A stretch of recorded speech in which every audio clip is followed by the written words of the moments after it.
Drake time. Drake time. Drake Look and at his Drake 240p and Drosh. face.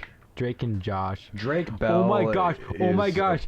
Can we please like make a Photoshop edit of just this cover by just the Drake and Josh logo, please? That would be the best thing ever. Please. You're pretty good at that stuff. I think I'll leave that up to you. Yeah, I love Like, okay, I should say He's been making some pretty decent like meme edits of.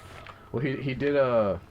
Or you did a You did that hardwired to self-destruct like edit. I for audio. Like, yeah, you can use your channel. Well, like, see, I did. I guess so. I keep forgetting I have a YouTube channel.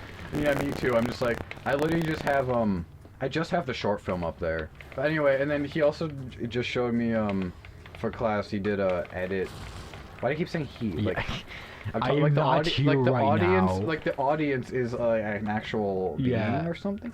Anyway, you show me that school project with Fast and Furious. It's like technically like the fastest and the Furioso. The fastest and the furious. Yeah, like some weird title like that. I don't understand. Yeah, anyway, I don't either. But you see, the that thing is was that pretty good. I want to like upload those, but like we had like in class we had no time to make them, well, so they're the super thing, like, rushed and like the hardware to self-destruct like.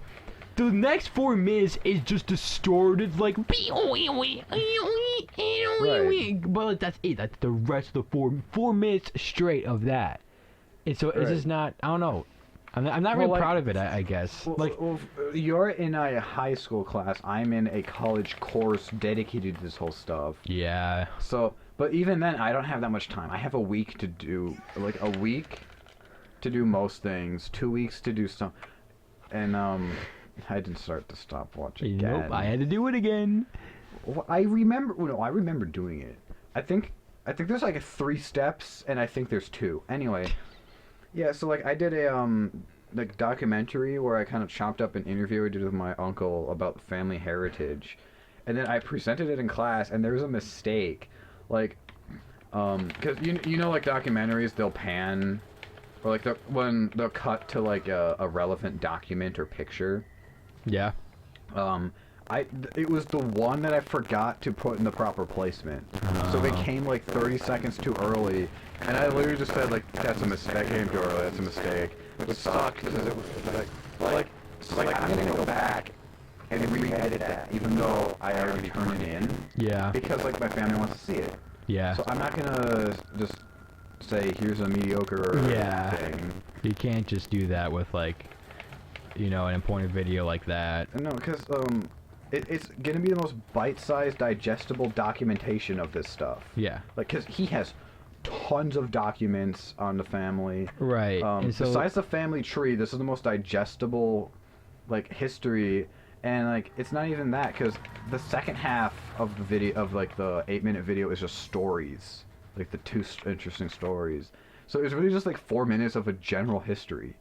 And like, that's probably what he'll use to show people, to be honest. It's like, I just want to make it good. And like, excuse me again, I always forget how burpy I get when drinking anything carbonated. Me too.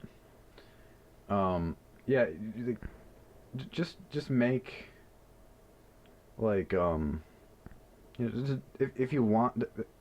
Sorry, let me get my thoughts straight. Just pick like projects that you like, and like pick the ones you want to make.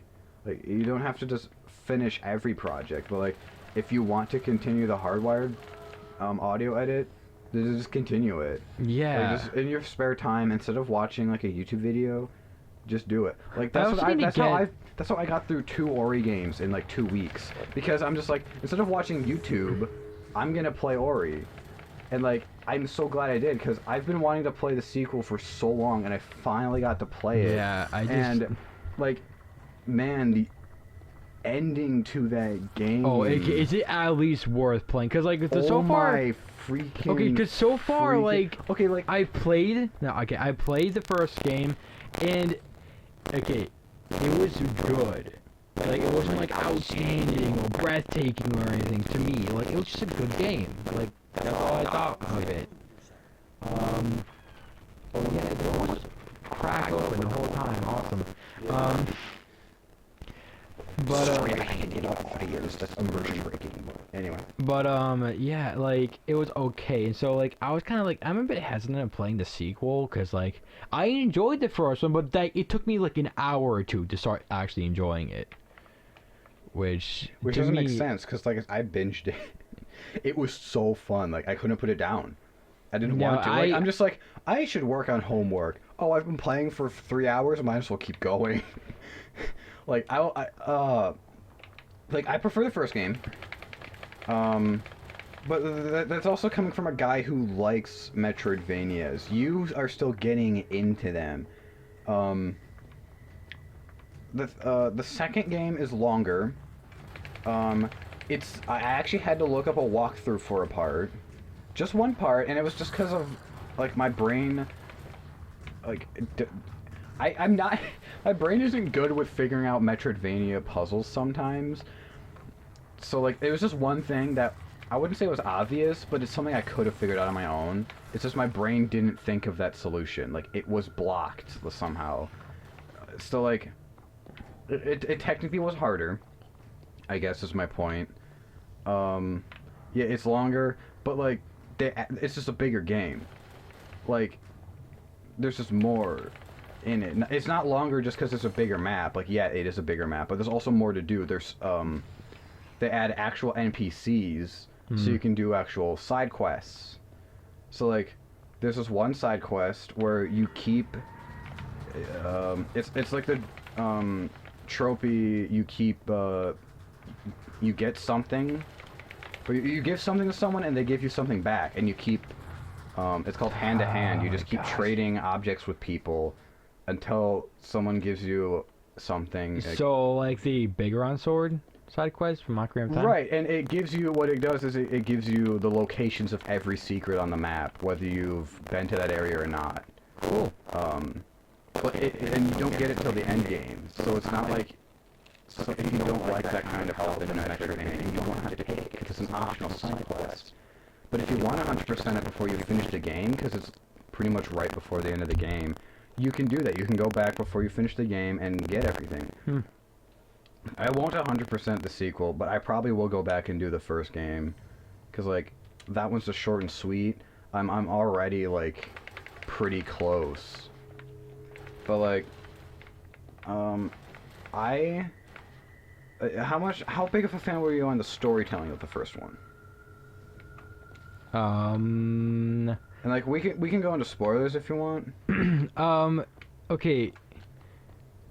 I guess it was good but predictable, I guess. Okay.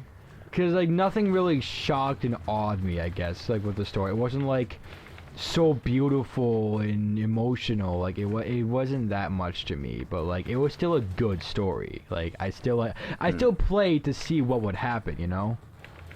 So you'd say it was serviceable? Yeah, serviceable. That's a good way to describe it. Because... Frick, do you want to do this?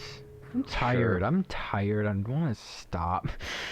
The sequel...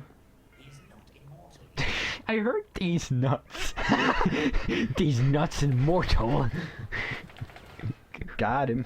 God. Shut up.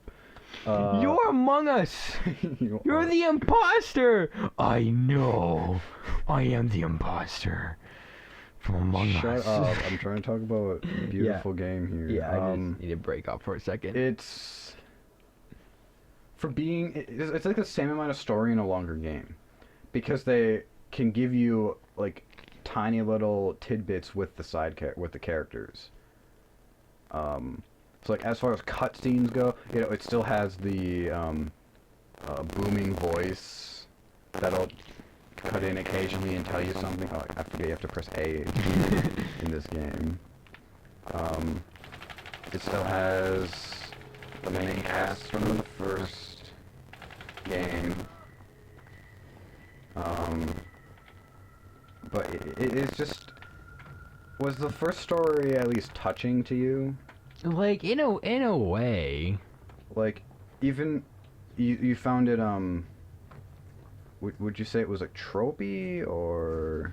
Nah, I wouldn't say tropey. Just like it got the job done, but it did nothing You more went than. through the.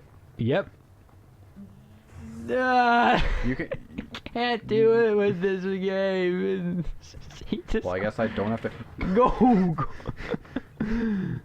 Oh, Okay. he's gone too. He's going to.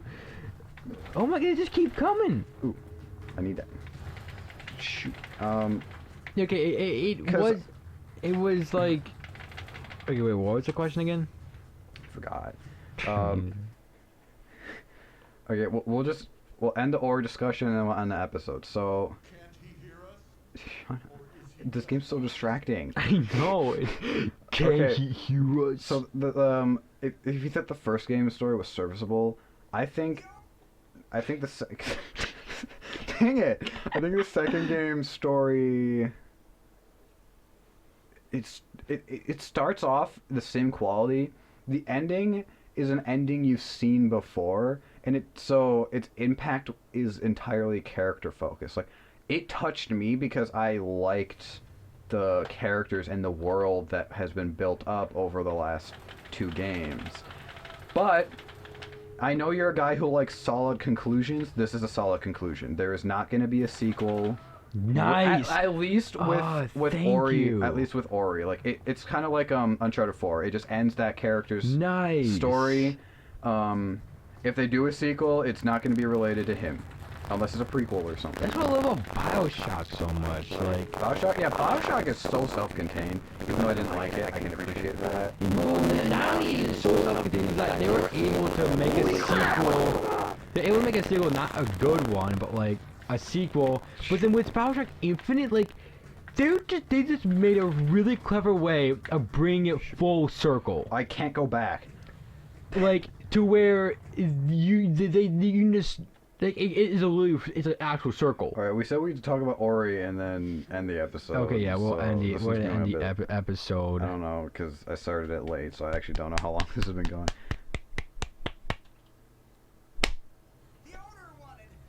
Among Us.